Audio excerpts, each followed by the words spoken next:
He looked me in the eye and said it like he was asking for the salt. "We don't have space for you." I smiled, nodded, and left without a word. What he didn't know was that by morning he'd lose the house because I owned half of it. Before we start, don't forget to like this video, comment where you're watching from, and hit that subscribe button so you never miss a story like this. So it started from here.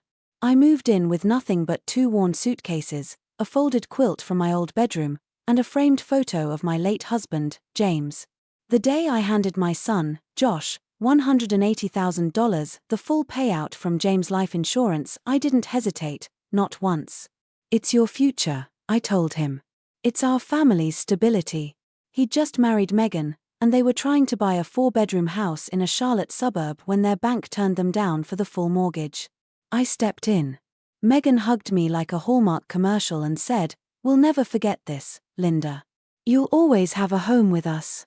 Josh kissed my cheek and promised I'd never need to lift a finger again. The house was modern, sterile, echoey white walls, grey floors, a kitchen that looked like it had never seen a burnt pan.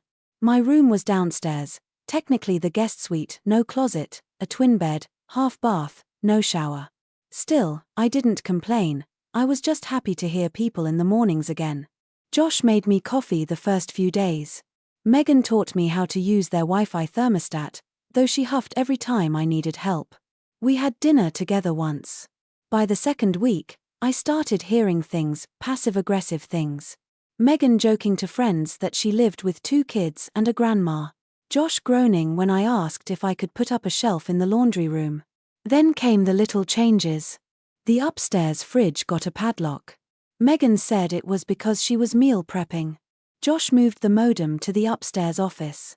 My Netflix stopped working for 3 days.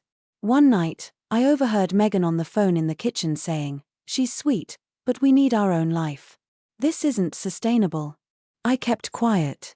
I kept cooking, folding towels, wiping counters. I gave them space. I smiled when Megan brought up turning the downstairs den into a nursery someday soon. But then I heard it. I was walking toward the kitchen one morning to make tea when I caught Josh's voice from around the corner. "She won't leave if we keep being nice. We've got to push her out without a fight." Megan's reply was sharper. "She won't sign her share over unless she feels unwanted.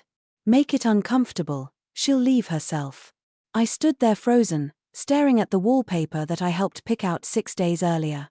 My son, my only son, was scheming to force me out for a nursery, for more space, for convenience.